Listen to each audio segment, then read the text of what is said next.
34 36. யார் இவர்? பிசாசுகளுக்கு கட்டளையிடுகிறார், அவைகளும் இவருக்கு கீழ்ப்படுகிறது. Who is this person? பிசாசை பார்த்து அவர் சொன்னார், புறப்பட்டு வெளியே போ. பேசாமல், அது அவரை பார்த்து சத்தம் போடாமல் வெளியே போனது. அங்கிருந்த ஜனங்கள் சொன்னார்கள், இவர் யார்? பிசாசுகளுக்கு அதிகாரத்தோடு கட்டளையிடுகிறார், அவைகளும் இவருக்கு கீழ்ப்படுகிறது. அவர் விடுவிக்கிறவர்.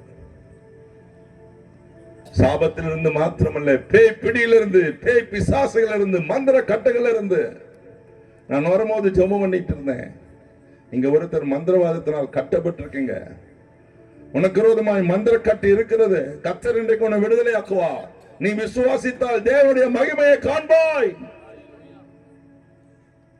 பண இடத்துல சுத்தி இருக்கீங்க, பணத்தை செலவழித்து இருக்கீங்க, ஆனா விடுதலை இல்ல. உனக்கு விரோதமான மந்திரத்தை நான் பார்த்தேன். இயேசுவை நம்புங்கள், விடுதலையை பெறுவீர்கள். மத்தேயு 8ஆம் அதிகாரம் முதல் 3 வசனத்தை வாசித்து பாருங்கள். ஒரு குஷ்டரோகி அவரை தேடி வந்தான். ஐயா, உமக்கு சித்தமானால் என்னை சுத்தமாக்கும். இயேசு சொன்னார், எனக்கு சித்தம் உண்டு, நீ சுத்தமாக்கு.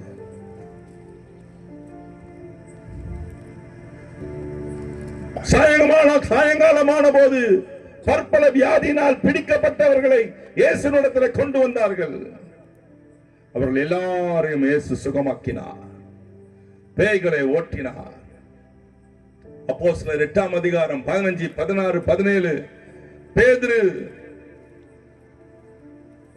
போன இடத்துல பிசாசினால் கட்டப்பட்டவர்கள், திமிர்வாதக்காரர்கள், வியாதினால் பிடிக்கப்பட்டவர்கள் அவரிடத்தில் கொண்டு வந்தார்கள். அவர் தொட்டவர்கள் சுகமானார்கள். அப்போஸ்தலர் 5ஆம் அதிகாரம் 15, 16 வசனம் அப்படி சொல்லுகிறது. அப்போஸ்தலர் 19, 11.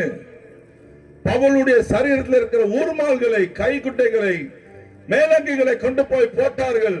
பேய்கள் ஓடியது, வியாதிகள் சுகமானது. இயேசு அற்புதம் செய்கிறார், இயேசு விடுவிக்கிறார். நேரம் முருண்டதுனாலே ஒரு வார்த்தையோடு முடிக்கிறேன். இயேசு உங்களை ஆசீர்வதிக்கிறார். ஆமென் சொல்லுங்க. ஏன் சொல்லுவாங்க, உங்களுக்காக ஜெபிக்க போறேன். முன்னால் வந்துருங்க.